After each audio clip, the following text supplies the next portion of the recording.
O programa a seguir tem classificação indicativa livre.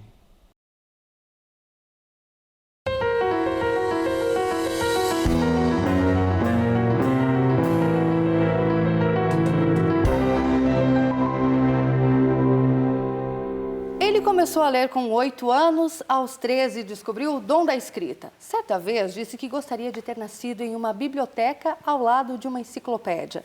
Jornalista, publicitário, cronista, escritor, contador de histórias. Difícil é descrever com palavras quem se apropria delas tão bem. Para a nova temporada do programa Persona, recebo aqui no estúdio Domingos Pellegrini. Seja bem-vindo, Domingos. Obrigado. Domingos, para começar, eu gostaria de voltar no tempo. Em um dos seus livros, Herança de Maria, você conta como se tornou um leitor. Para quem ainda não leu, eu gostaria que o senhor compartilhasse um pouquinho dessa história. Meu pai e minha mãe se separaram quando eu tinha 7 anos de idade. Aí minha mãe saiu de Londrina e foi morar comigo e com a minha irmã em Assis, onde morava a mãe dela, minha avó.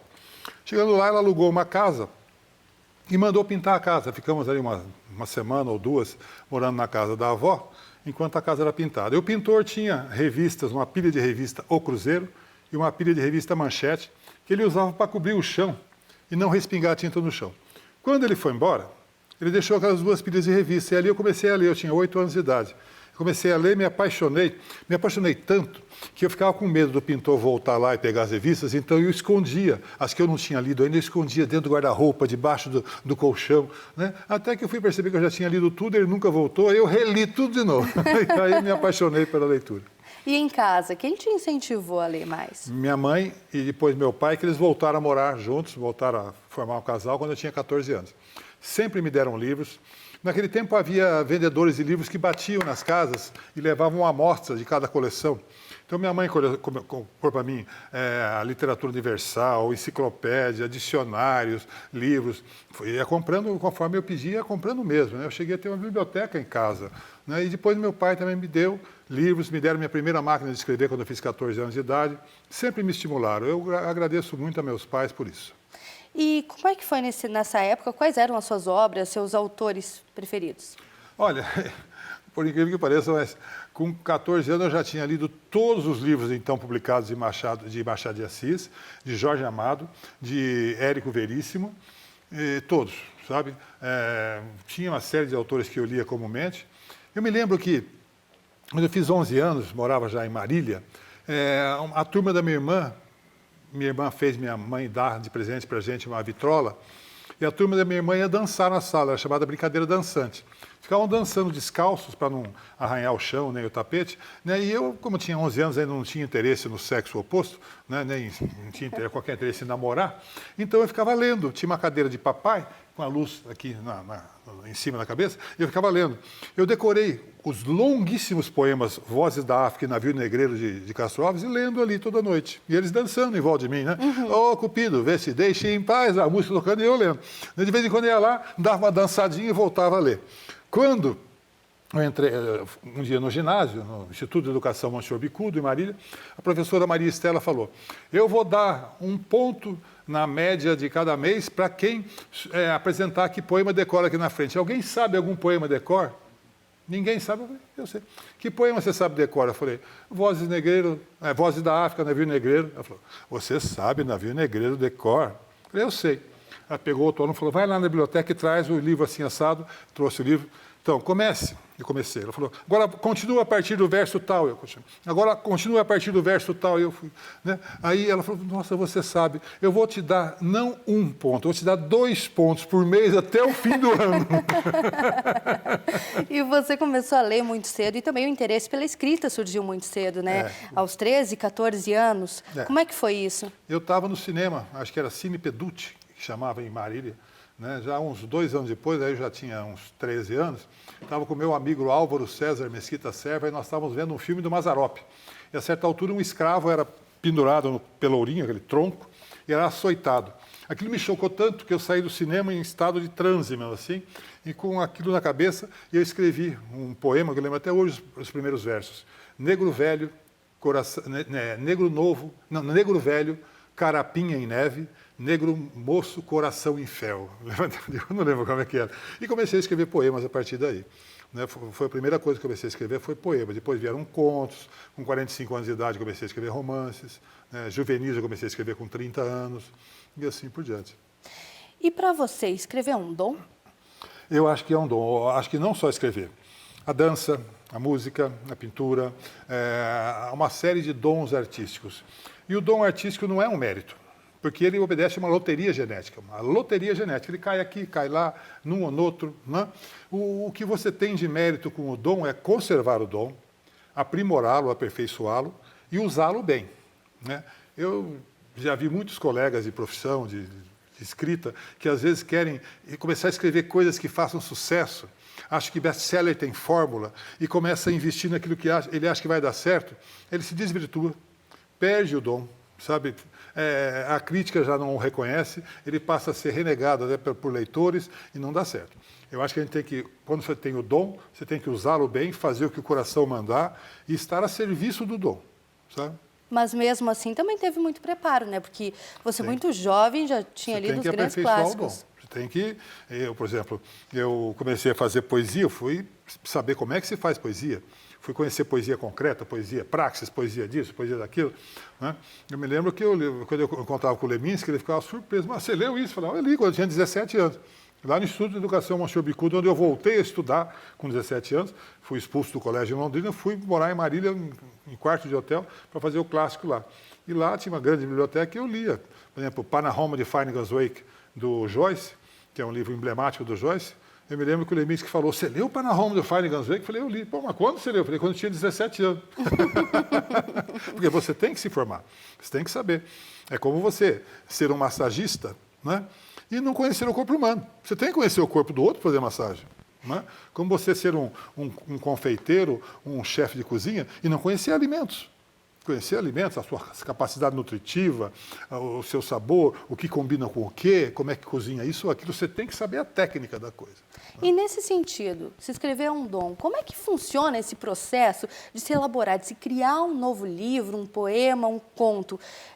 Existe algum ritual, algum ensaio, algum preparo? Surge a ideia? Como é que funciona? Depende do gênero. Poesia é instantânea. Poesia, eu estou assim em algum lugar, me vem aquela inspiração, eu tenho que escrever sobre aquilo. Inclusive, às vezes, se eu não adotar, a coisa se perde. Por isso que eu ando sempre com papel e caneta. Entende? Sempre eu estou com papel e caneta, porque é importante para mim ter o papel. Esse aqui é um bloquinho que o Dante Mendonça me deu, e caneta no outro bolso, que esse é um conselho de Mayakovsky, no seu livro Como Fazer Versos. Você quer fazer versos? Comece andando com papel e caneta. Agora, hoje já teve alguma ideia? Não, ainda não. Mas conto, por exemplo. Conto já é outra coisa. Conto já pode ter uma ideia, você pode guardar a ideia, faz alguma anotação, daí você vai escrever essa ideia com calma, vai reescrever e tudo mais, e vai enfeixando contos até formar um livro.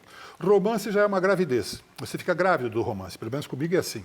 Eu nunca falei, vou escrever um romance sobre tal coisa. Não, aquela ideia vai vindo, você vai ficando cheio daquilo, cheio no melhor sentido, sabe? Vai ficando grávido daquilo.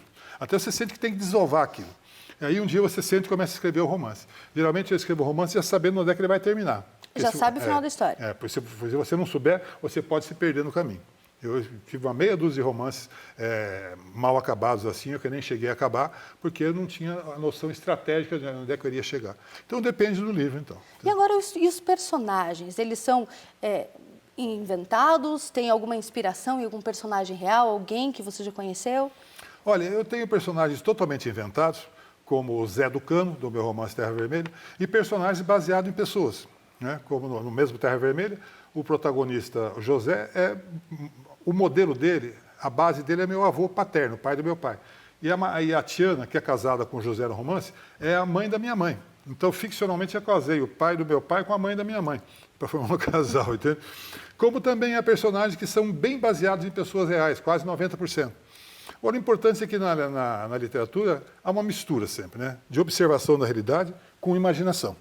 Né? Se você ficar só observando a realidade, você se torna um jornalista. Né? Você vai descrever a realidade, registrar as coisas.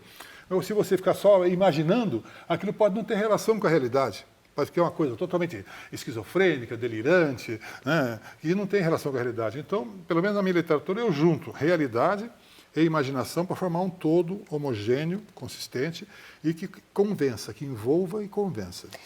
E de onde que surgiu a ideia de escrever o seu primeiro livro, O Homem Vermelho? Olha, O Homem Vermelho foi um livro que eu escrevi comecei a escrever contos com 16 anos de idade. E escrevi uma porção de contos que não serviram para nada, mas serviram para aprendizado, né? Como não serviram para nada? Serviram para o meu aprendizado. E lá por 18, 19 anos de idade, eu comecei a escrever contos com mais estrutura. E eu vi que eles todos tinham mais ou menos uma mesma temática, se referiam aos conflitos de terra, às pessoas que trabalham, aos trabalhadores. E um dia eu ganhei o concurso do Paraná, aquele concurso de contos do Paraná, na categoria estreante, a categoria Revelação, que só tinha um prêmio na categoria Revelação e eu ganhei. Mas não aconteceu nada. Aí o João Antônio, o escritor João Antônio, foi em Londrina participar do jornal Panorama, do qual eu passei a fazer parte. Eu era um dos editores. E o João Antônio pegou esse conto meu e leu. Aí ele ficou entusiasmado com o conto e publicou na revista de cabeceira do Homem, que era da editora Civilização Brasileira. Em seguida, o editor, o Enio Silveira, me mandou uma carta perguntando se eu não tinha um livro. Eu peguei meus contos, dei uma melhorada, enfeixei, dei esse título, O Homem Vermelho, e foi publicado. E no ano seguinte ganhou o Prêmio Jabuti, quer dizer, meu primeiro livro já ganhou o Prêmio Jabuti, o que me abriu portas e me possibilitou, nunca mais tive problema de publicar livros. Então eu acho que eu devo muito ao João Antônio por isso, né? E devo também ao norte do Paraná. Aqui o norte do Paraná tem uma história, uma realidade trepidante, principalmente naquela época, que me permitiu ter histórias como o Encalhe dos 300, é a maior ponte do mundo, e vários contos que estão ali que vieram da minha vivência jornalística, como repórter. Aqueles contos caíram no meu colo, como repórter. O programa Persona de hoje entrevista o jornalista, cronista, publicitário Domingos Pellegrini. A gente vai para um rápido intervalo e volta já.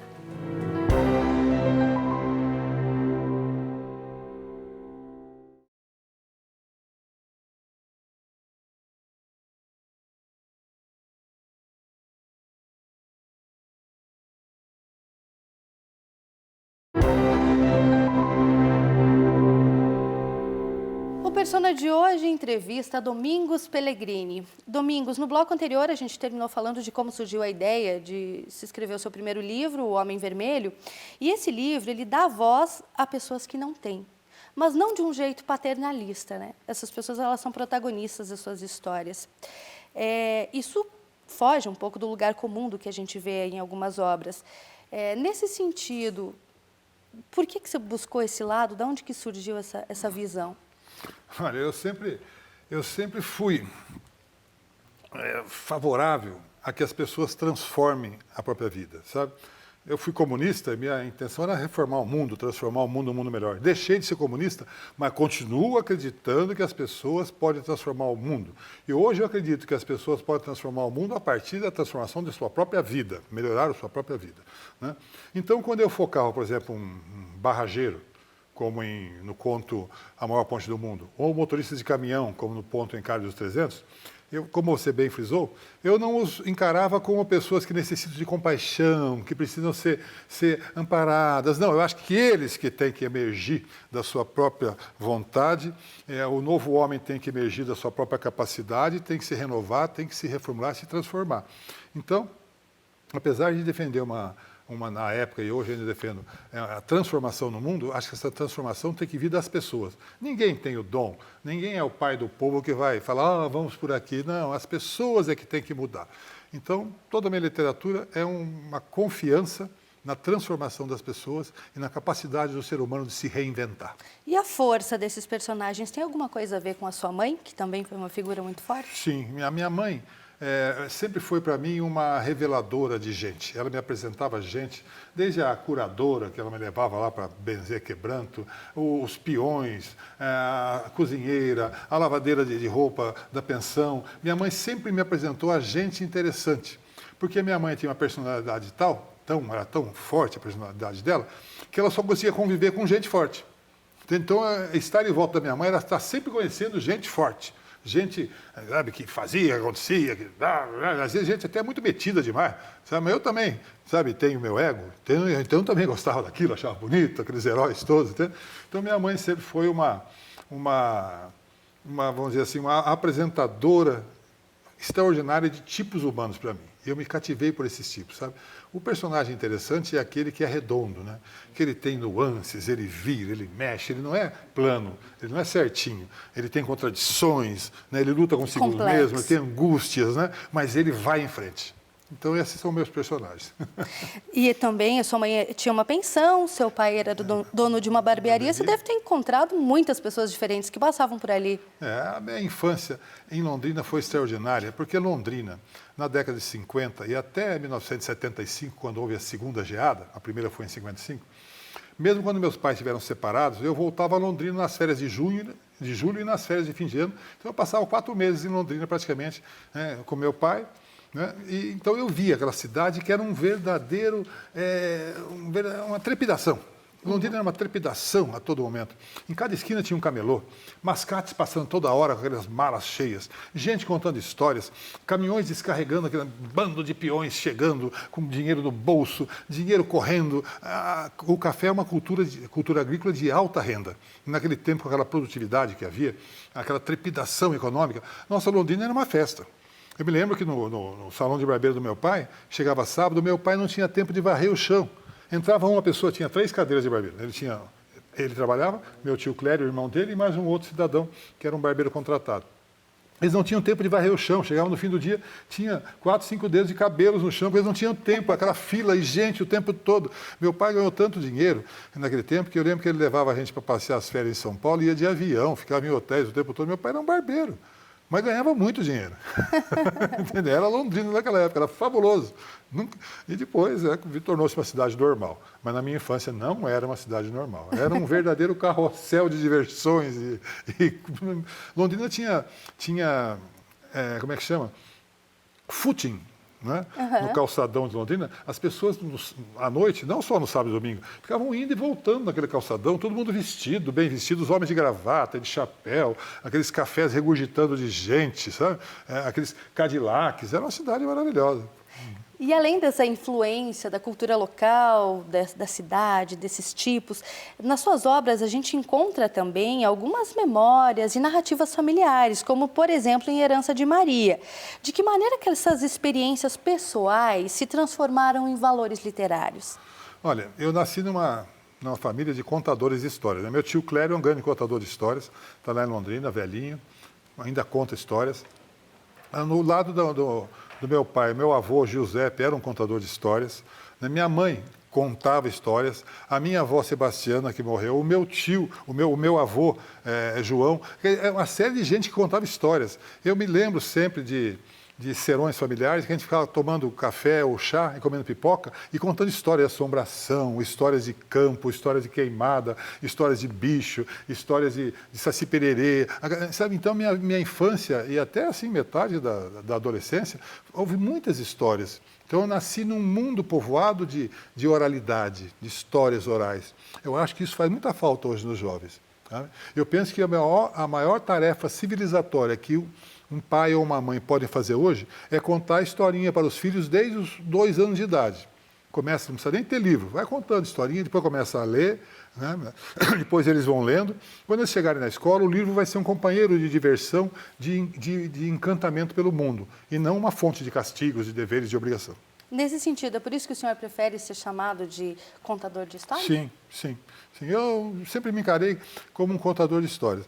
É evidente que eu conheço teoria da literatura, fui até professor de teoria da literatura na Universidade de Londrina.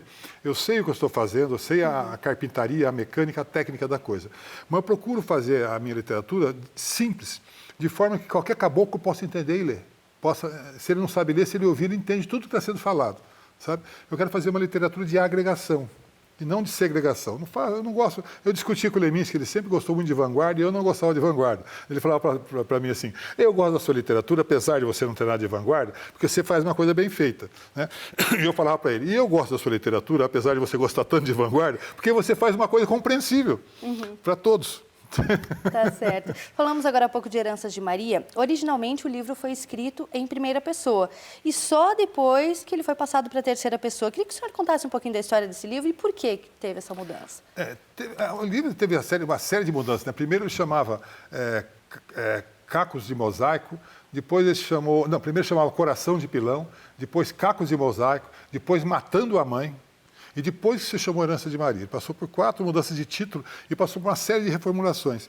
E eu fui notando que era um livro para falar da minha mãe, da minha vida, da vida dela com meu pai. Eu notei que era uma coisa que, se eu falasse na primeira pessoa, eu ia ficar muito envolvido. Eu não ia conseguir ter distanciamento crítico e o leitor ia me ver demais e não ver os fatos das pessoas que eu queria apresentar. Então, eu, no final de tudo, vendo até o que o Cristóvão Teza fez com o Filho Eterno, que ele também narra na terceira pessoa. Que também é um livro que, por livro muitas pessoas, é comparado de com memória esse. familiar. Né? Então, eu também preferi narrar na terceira pessoa, atendendo até quem me deu esse toque foi Miguel Sanches Neto, que falou, por que você não narra na terceira pessoa como fez o Cristóvão? Né? Aí eu mudei. Você vê que tudo isso são opções de técnica literária. Né? Então, eu quero que a coisa pareça bem simples, bem fácil de ser entendida, compreensível, mas a carpintaria, a arquitetura da coisa é sempre intelectual e, às vezes, bastante complicada, bastante refinada, bastante arquitetada. Tá? No caso desse livro, a gente pode dizer que, mais que um romance, ele chega a ser também um processo de vida, de certa forma, um processo terapêutico? Sim, plenamente. Plenamente, é uma terapia. A minha mulher, a Dalva, ela diz que a gente só vai bem na vida quando a gente conserta os fantasmas, os remorsos, os problemas que a gente tem, não só com os parentes vivos, como até com os antepassados mortos. Sabe? É a chamada constelações familiares, essa sistemática de análise da realidade familiar. E eu acredito nisso. Eu precisava fazer as pazes com meu pai morto, que eu fiz coisas que eu não devia ter feito com ele. Eu precisava reconciliar com a minha mãe e esse romance foi a forma que eu encontrei, sabe? Quando eu terminei esse romance, eu senti que eu tinha recosturado rasgões, rupturas que precisavam ser costuradas. Eu me senti muito bem. Eu, inclusive, passei a viver bem melhor comigo mesmo, sabe? Eu lidava na chácara, antes de fazer as pazes com a minha mãe, e eu ficava pensando nela. Não, eu tenho razão de ter brigado com ela, porque ela quer controlar a vida de todo mundo, ela fez isso, aquilo com meu pai, porque isso eu ficava pensando nela e com amargura e rancor. A Dalva falou, vai encontrar sua mãe está velhinha, ela não é mais aquele tipo de pessoa, talvez ela não tenha mais nem condições de energia, de controle para controlar tanta gente. Vai encontrar com ela. Eu fui. Eu trouxe minha mãe para morar comigo, passou os 4 últimos anos de vida morando comigo lá na chácara. E aí um dia eu estou lidando na chácara junto com a Dalva, ela falou assim, você notou que depois que você trouxe a sua mãe para morar aqui, você passou a assobiar e cantarolar enquanto você lida na chácara? Eu não tinha percebido isso. Antes eu ficava ruminando o rancor. Depois eu passei a cantarolar e assobiar, que eu tinha tirado aquele peso e aquelas pedras. E hoje, o que você pode dizer que você aprendeu de mais valioso com teu pai e a tua mãe? Olha, aprendi, antes de tudo, respeito. Meus pais eram muito respeitadores de todas as opiniões. Minha mãe, ela era amiga de católica fervorosa, de evangélica fervorosa, de dona de terreiro de Umbanda. Com todos ela se entendia. Até porque, como dona de pensão, tem que acolher a todos. Você não vai perguntar que religião você é para dormir na minha pensão. Né? Então, eu aprendi muito com a minha mãe, respeito a todas as tendências, todas as religiões, a todas as... Quando eu fui comunista, minha mãe me falava, seja o que você quiser, mas esse negócio de comunista querer acabar com as outras, não pode ser. E ela tinha toda a razão. Hoje eu vejo que ela tem razão. Né? Tinha razão. O ecumenismo, a convivência, foi a grande lição que meus pais deixaram. O senhor falou agora há pouco que escrever simples dá muito trabalho. O senhor também tem uma sintaxe própria, né? Ignorando um pouco essas regras da nova gramática. Isso também é uma maneira de fugir um pouco do senso comum na hora de escrever? Não, eu acredito até que, como dizia o Wilson Martins, o escritor tem que ter uma visão própria do mundo e uma linguagem própria, uma versão própria do idioma. Isso é próprio, né? O sujeito, quando chega a ter um estilo, o estilo é uma versão da língua. E se ele tiver uma visão do mundo comum, corriqueira, que todo mundo, muita gente tem, sabe? Então, o escritor, ele avança sempre, ele propõe para a sociedade encarar as coisas de um outro jeito. Você vê quando Kafka coloca o Gregor Samsa em Metamorfose, o sujeito acorda e olha e vê que se transformou numa barata. Parece um absurdo, né? E é absurdo. Mas ele nos mostra como a realidade às vezes pode ser absurda. Que a gente tem que olhar a realidade não só com os olhos corriqueiros, os olhos normais da rotina, mas tentar olhar de um novo ângulo. E também de que maneira que dentro daquele absurdo é possível a gente se identificar tanto com os dramas daquele personagem. E aprimorar a nossa coerência, a nossa visão de mundo com esse choque. É o choque que te faz ver melhor. Né? Se você tiver tudo certinho, todo mundo te passando a mão na cabeça, tudo que você faz dá certo, a rotina, você vai morrer em vida. Você vai ser um vaso. assim, na beira da sala ali, está vegetando. A gente já volta a conversar um pouco mais com Domingos Pellegrini.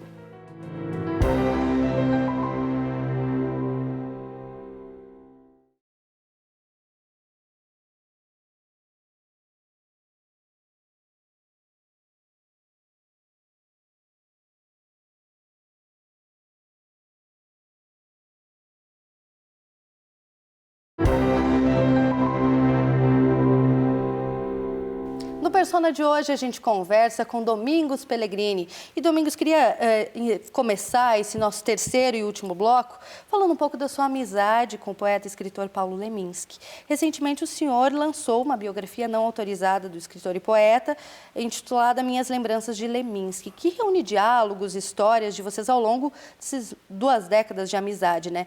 Gostaria que o senhor contasse um pouquinho para a gente do que trata o livro e de que maneira que o Leminski está retratado. Olha, não é bem uma biografia, é uma miscelânea, é um ajuntamento de lembranças com teoria da literatura, clínica médica, que eu analiso a morte dele medicamente, com psicologia, sociologia, arte da guerra, uma série de coisas. Tudo aquilo que a gente conversava e aquilo que eu lembro dele. Então eu fiz o que se chama de um livro compósito, ou seja, composto de várias facetas. Até porque, logo que eu recebi o convite para escrever o que seria inicialmente uma biografia, eu li a biografia que já existe sobre o Leminski, o Bandido que Sabia Latim, feita pelo Toninho Vaz, e vi que é uma biografia competente na pesquisa, emocionante, envolvente, bem feita, respeitosa e muito boa. Então eu vi que não precisava de uma biografia. E aí, no entanto, eu já estava em surto criativo. Já tinha, né, como diz o caboclo, já tinha botado fogo na minha palha e eu estava pegando fogo. Já estava querendo... Aí começou a vir lembrança do Leminski, comecei a lembrar de coisas, comecei a ver coisas que falam dele, acusações que assacam contra ele, que fui ver se é verdade. Era um bom tradutor ou não era? Na verdade, era um poliglota, mesmo que fosse um poliglota meio falastrão, às vezes falando mais do que sabia outras línguas, mas na verdade, quando traduzia, era um tradutor excelente. Então eu quis botar tudo isso em pratos limpos e nasceu esse livro dessa forma, com várias facetas. Até porque as facetas são próprias dos poliedros, dos cristais e das pedras. Pedras que o Leminski tanto gostava. E eu notei que, então, eu teria que vê-lo sob as suas várias facetas para oferecer uma visão mais holística dele. Sabe? Que não é nem o Leminski gênio, nem o Leminski farsante. Não. É o Leminski que era um gênio, era um farsante, era um marqueteiro, era um homem interno, era um cara que de repente ficava com raiva. Enfim, procurei oferecer ao leitor que, já que o Leminski, ele criou esse mito dele, muito competentemente, e esse mito criou uma grande curiosidade em torno do Leminski. Falei, então, já que vocês estão curiosos, o que eu lembro, o que eu sei é isto aqui. Né? Então, a minha intenção foi essa, foi só cumprir um mandado, sabe? Porque a partir do convite que eu recebi das herdeiras para fazer um livro, e esse livro não deu certo, depois eu notei que havia um mandado pelo próprio Leminski, o próprio Leminski me mandando fazer aquilo. Falei, então tá, meu amigo, vai lá. E fiz. E por que o senhor acha que as herdeiras não autorizaram a publicação desse livro da maneira que ele foi feito? Pois é, acho que elas não entenderam, sabe? Acho que elas não entenderam, acho que elas tinham uma outra ideia de fazer uma biografia, e eu vi que biografia não cabia mais, até porque se tivesse que ser uma biografia, acabasse sendo uma biografia chapa branca. Notei que poderia haver o interesse em fazer uma imagem higiênica e sóbria do Leminski, ou seja, traindo totalmente quem foi o Leminski. Porque o Leminski criou a imagem dele como um cara que tinha os seus defeitos, tinha as suas genialidades, mas era um homem que era aberto, transparente. O Leminski andava pelos botecos de Curitiba sem nenhuma pose de escritor. Ele chegava ali e comentava todo mundo, ele conversava com o outro. Né? Então o Leminski não podia ser traído por uma biografia chapa branca. Então eu preferi fazer aquilo que a minha consciência mandou e até estimulado por ele. Que depois de 50 anos de idade você acorda de noite para fazer xixi. Então às 4 horas da manhã acordei com o Leminski me falando assim, não era um sonho, era um flash na cabeça. Você não vai fazer uma biografia convencional de mim, vai? Eu falei, meu Deus do céu. Fazia 3, 4 dias que eu tinha recebido o convite para fazer a tal biografia. Falei, meu Deus do céu. E dali uns 3, 4 dias, sonhei. Aí eu sonhei mesmo, antes de acordar para fazer xixi, né? Como diz o Moacir Franco, né? A vida se divide em antes e depois que você acorda de noite para fazer xixi. O Leminski me aparece num sonho cozinhando num caldeirão comigo. E aí que eu vi que tinha que fazer um livro que é como uma sopa, com vários ingredientes, misturando as coisas. sabe? Quer dizer, de certa forma, isso estava na minha cabeça, mas é como se eu usasse a lembrança dele para ditar o que eu deveria fazer. Então, eu acho que foi praticamente uma parceria espiritual, assim. Uma mensagem de outro mundo. E eu gostei muito, porque atendi um apelo de uma curiosidade pública sobre o Leminski, sabe? Ele se transformou num mito, muito competente, a criação que ele fez do próprio mito. Se você observar as fotos do Leminski, ele não tem nenhuma foto descuidada, em que ele está, assim, ignorando o fotógrafo. Ele está sempre olhando para a câmera, posando, fazendo um olhar arguto, um sorriso malicioso, um jeito, uma roupa. Ele estava construindo uma própria imagem pública cativante de ídolo pop. Ele sabia disso. E nesse sentido, mesmo quando ele saía pelos bares e tinha essa conduta dele, não era também aí um personagem? Era. O Leminski adorava a geração beat, né? Que se notabilizou pelo uso de drogas, pelo suicídio, pela autodestruição, pelo flagelamento e pela vida anárquica e desorganizada. Então ele tinha um pouco disso. E ao mesmo tempo era um sujeito caseiro. Ele percebeu que se ele fosse só por esse lado, ele não faria uma obra. Então, Leminski era também aquele monge que ficava em casa lendo, escrevendo aplicadamente e tal. Entende? Depois de noite ia para os botecos, mas ele era um cara que tinha essa dupla personalidade. Ele era um dissoluto, um dispersivo, de um lado, mas de outro lado ele era um monge que se dedicava continuamente à sua missão de escrever, ler e pesquisar. Então, por isso que ele já é um poliedro nesse aspecto. Sabe? Então, o Leminski é, para mim, o típico exemplo do artista na sua singularidade. Nunca mais vai existir uma pessoa como Leminski, e nunca existiu antes. Ele é único na literatura brasileira. O senhor falou anteriormente a respeito da diferença um pouquinho entre a literatura e o jornalismo. O senhor é cronista, jornalista, publicitário. Existe uma divisão, uma linha que é capaz, imaginária, de separar esse ofício de jornalista desse ofício de escritor ou não? É tudo misturado? Como é que acontece isso? No jornalismo você tem responsabilidade social com as fontes e com os leitores. Né? Você nem pode trair as fontes, a pessoa te dizer uma coisa e você escrever outra. Ou você enganar os leitores, distorcendo informações para que a sua ideologia, a sua visão de mundo prevaleça sobre os fatos. Né? Já na ficção, não. Não existe barreiras. Na ficção você pode fazer o que você quiser. Né? Porque está escrito que é invenção ficção, você está criando. Né? Então você não tem uma responsabilidade social, embora sempre tenha uma responsabilidade ética. Né?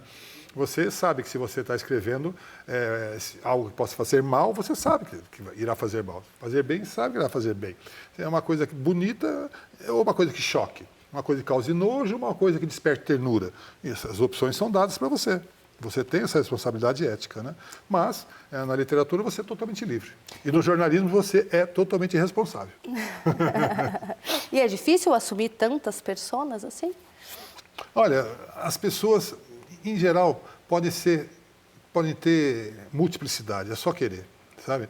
Ninguém é obrigado a passar pela vida sendo uma pessoa só, daquele mesmo jeitinho. Pode mudar ao longo da vida, pode mudar de uma situação para outra, desde que você mantenha sempre um eixo, né, que é o eixo ético. Né? Mas você pode ter variantes, você pode ser alegre numa reunião com amigos, e daqui a pouco você ir para ser sério participando de uma missa, né? E na missa, daqui a pouco, você pode convidar as pessoas a ter um momento de descontração, como lá entre os seus amigos de cerveja, de churrasquinho, você pode, de repente, convidar para um assunto sério. Né? A vida é esse baralho. E o que mudou no Domingos Pellegrini, lá do começo da carreira, dos primeiros poemas até hoje? O que mudou em mim é que no começo eu queria mudar o mundo, hoje eu acho que já fiz muito de melhorar em algumas coisinhas. Sabe? Porque o melhor que você pode fazer pelo mundo é dar exemplo. Não é dar teoria, nem ideologia, nem conquistar o poder, é dar o exemplo, porque a transformação do mundo virá pela transformação das pessoas. Eu acredito nisso. Então, eu dou graças a Deus por ter encontrado minha mulher, a Dalva, há 13 anos, que nós estamos juntos, e é uma pessoa que me fez acreditar cada vez mais nisso, que a gente pode ir mudando e melhorando até o final da vida. Sabe? A gente não tem que se conformar em ser uma pessoa definida, já tudo certinho. Não, você pode ir mudando, melhorando, se transformando até o final da vida. A vida é dinâmica até o último momento. O senhor também escreve poemas, crônicas, haikais. Tem um estilo que seja preferido aí ou não? Não, eu escrevo o que me vem no momento. Como eu disse, eu tenho o dom. Então eu não mando, eu sou mandado. Eu escrevo aquilo que me vem. mandado pela sociedade, por uma notícia, por um fato, algo que eu vi. Entende? Só a poesia que me vem assim mais de repente, né, que eu anoto. E também é um mandado, né, um mandado genético, sei lá, cósmico. Mas eu sou mandado. Eu nunca mandei em mim na literatura. Sempre fui mandado pela literatura. Qual que é a função da literatura? Acho que a função da literatura é contribuir para a grande construção, a maior construção no mundo, que é a construção do ser humano melhorando. Nós somos a única espécie no planeta que tem por destino e por objetivo melhorar. Nenhuma espécie tem esse destino. Então a literatura é somar a todos esses esforços da medicina, das ciências, das religiões, das crenças, da psicologia, no sentido de melhorar o ser humano. Há 500 anos atrás a gente enlouquecia de dor de dente. Né? As mulheres não podiam votar, não tinham direito de voto há 100 anos atrás. Há 20 anos atrás, os deficientes eram mantidos reclusos no fundo das casas e os loucos eram mantidos presos dentro de quarto ou em clínicas. E essas pessoas hoje todas participam da vida social, pessoas esquizofrênicas tomam seu medicamento e trabalham, casam, coisa impensável há 30 anos atrás. Nós estamos melhorando cada vez mais. Vamos contribuir para essa mudança. Vamos contribuir para essa mudança. É o que eu pretendo fazer até o fim da vida. A melhor coisa que você pode fazer é humanizar a si mesmo e contribuir para que os outros se tornem mais humanos. Domingos, foi uma honra, um prazer recebê-lo nesse primeiro programa dessa nova fase do Persona. Foi muito bom tê-lo aqui. Muito obrigada. Eu agradeço. E a gente encerra o programa de hoje com um haikai, que eu acho que vai dizer muito sobre esse momento que a gente viveu aqui. Maravilha, gente que canta no trabalho. Vale. Obrigada. Até semana que vem.